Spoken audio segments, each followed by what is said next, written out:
Olá a todos! Vamos a mais uma reflexão ali na primeira carta de João, hoje considerando o capítulo 3. E aqui o desejo é explorar com um pouco mais de atenção os versos de 1 a 6, mas nós não conseguiríamos fazer isso porque de fato queremos produzir vídeos mais curtos aqui para que você possa assistir com mais tranquilidade. De fato, esse texto tem muita coisa rica.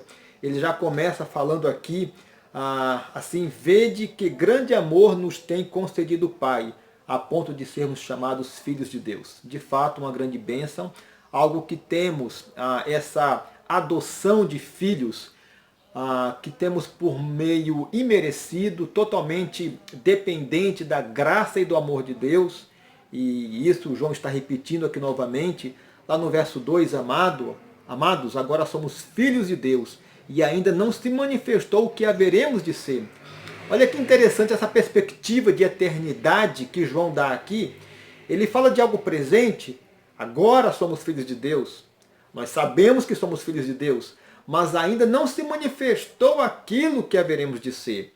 Então sabemos por outros textos que quando Cristo voltar, os nossos corpos serão transformados.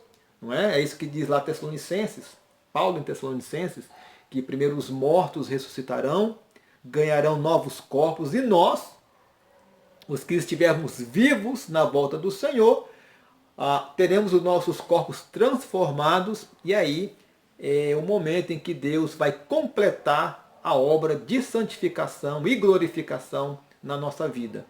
E ele vai aqui discorrendo, né? E assim mesmo se purifica todo que nele tem esta esperança. Então, querido, se você tem a esperança que um dia Cristo vai voltar, buscar a sua igreja e vai completar em nós essa obra que já está em andamento durante a nossa vida, então, João está falando que então você deve se purificar, se você tem essa esperança bendita. Porém, eu quero pensar um pouco nesse teste que João traz novamente em relação à vida cristã, em relação ao nosso caráter, em relação à nossa vida moral, em relação ao pecado. Aqui o verso 6 vai falar que todo aquele que permanece nele não vive pecando. Todo aquele que vive pecando não o viu nem o conheceu. Então, vamos lembrar que João começa essa epístola lá no capítulo 1, dizendo: se confessarmos os nossos pecados, ele é fiel e justo para nos perdoar os pecados, e não somente isso, mas nos purificar de toda injustiça. No capítulo 2, ele começa continuando com esse assunto, dizendo: ora, essas coisas eu vos digo para que não pequeis. Mas se porventura alguém pecar, nós temos um advogado junto ao Pai, que é Jesus Cristo. E aqui no verso 6 ele vai dar essa palavra tão dura, tão assertiva, dizendo que aquele que vive na prática do pecado é porque de fato não conhece a Cristo. Então, queridos, devemos ter atenção, muito cuidado com essa questão que João está afirmando, porque às vezes nós podemos estar enganados na nossa vida cristã. Nós devemos e precisamos ter uma postura firme contra o pecado. O pecado é um dos nossos grandes inimigos. Nós devemos entender que o pecado ele nos causa tristeza. Isso é um fato que eu e você conhecemos. Quando nós pecamos e temos a consciência desse pecado, e que pecado é transgressão contra Deus, nós ficamos tristes, a não ser aquele irmão, aquela irmã que já está com a sua mente cauterizada. Esse já não sofre mais quando o pecado se torna algo crônico na sua vida, algo corriqueiro. Mas o nosso pecado, que muitos deles estão no campo dos relacionamentos interpessoais, esse nosso pecado também entristece o nosso irmão. E quando nós entristecemos o nosso irmão, nós devemos lembrar que nós estamos entristecendo a noiva de Cristo. Então é muito sério dizer que eu estou entristecendo o meu irmão com o meu pecado, por conta de um pecado que está ali no campo dos relacionamentos. É a noiva de Cristo, que eu e você fazemos parte. fazemos parte. O nosso pecado também, obviamente, entristece primeiramente a Deus. Porque todo pecado é primeiramente uma transgressão contra a santidade de Deus. Então devemos ter atenção com isso. E lembrando aqui daquele texto tão conhecido de Isaías 59, que Isaías vai dizer: eis que a mão do Senhor não está encolhida para que não possa salvar, nem surdo o seu ouvido para não poder ouvir, mas as vossas iniquidades fazem separação entre vós e o vosso Deus, e os vossos pecados encobrem o seu rosto de vós, para que não vos ouça. Então, aqui para a gente estabelecer e deixar muito firme e objetivo o quão danoso é o pecado na nossa vida. Muito bem. É muito interessante que volta e meia você está lendo ali o Novo Testamento, principalmente nas cartas de Paulo, e ele traz ali uma lista não exaustiva de alguns pecados.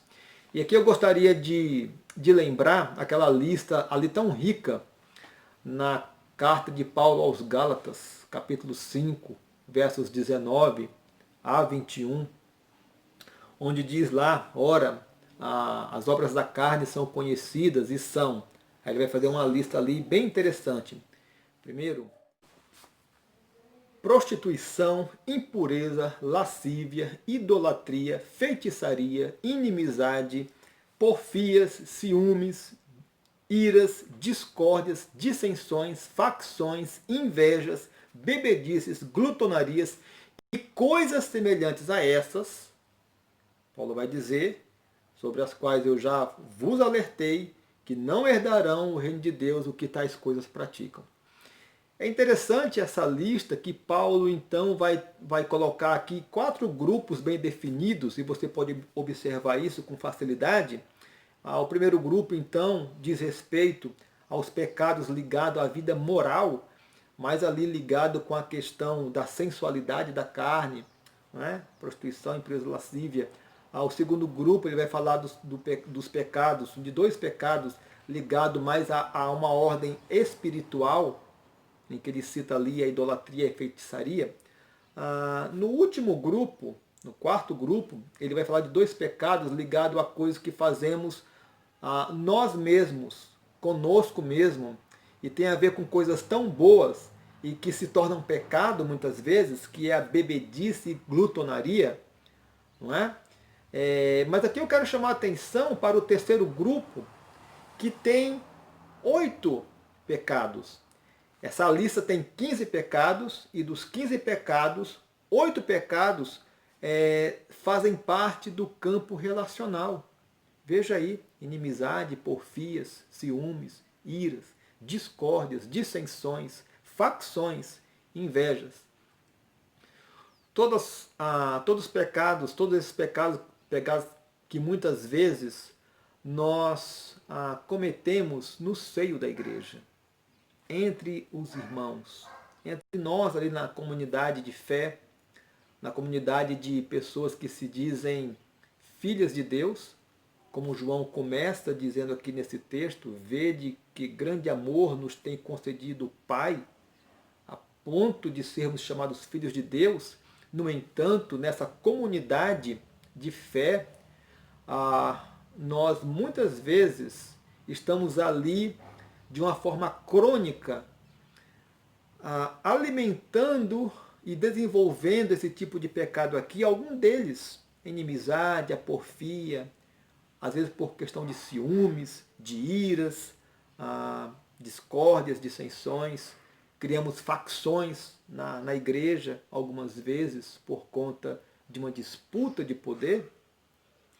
E aqui tudo isso pecando contra o Espírito Santo, entristecendo o Espírito Santo, entristecendo a pessoa de Deus e de Cristo, e também entristecendo a noiva de Cristo, e por consequência ficando nós também tristes. Então, por isso é preciso praticar algumas coisas que aqui eu gostaria de deixar como dicas que a própria palavra nos dá, no sentido de estar buscando aquilo que João vai falar no verso 3, a purificação, a santificação. Primeiro, Ah, constatando, queridos, que muitas vezes esses pecados fazem parte da nossa vida, nós precisamos aqui praticar a oração ou a disciplina da confissão.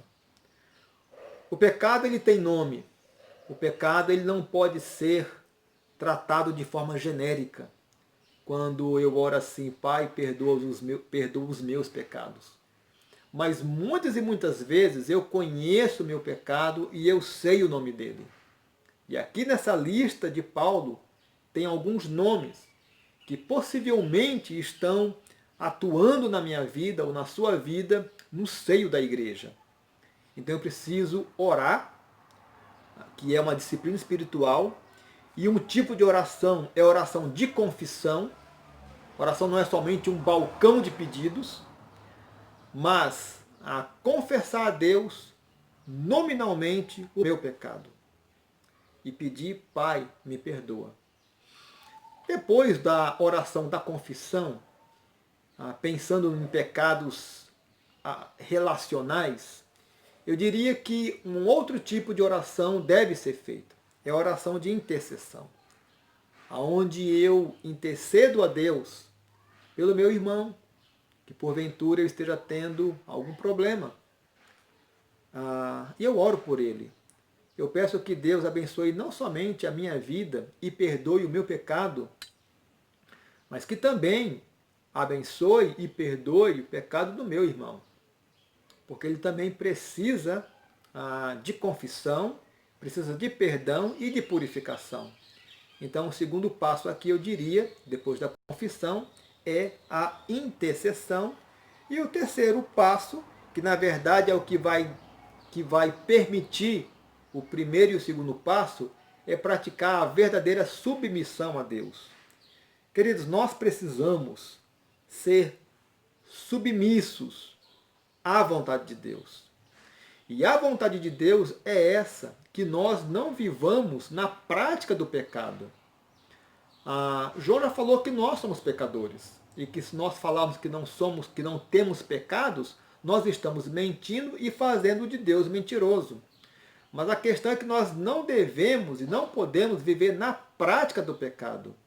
Então precisamos ser submissos a Deus para ter o poder de fugir do pecado, de confessar nominalmente o nosso pecado e de orar de forma intercessória pelos nossos irmãos, pela Igreja de Cristo. Então eu quero terminar essa reflexão aqui, exatamente relendo o texto de 1 João, capítulo 3, verso 6, onde diz: todo aquele que permanece nele não vive pecando. Todo aquele que vive pecando não o viu nem o conheceu. Aqui eu quero que você tome isso e que eu tome esta palavra como um grande alerta de Deus. Um grande alerta. Nós não podemos viver na prática do pecado e sermos omissos no tratamento dessa postura.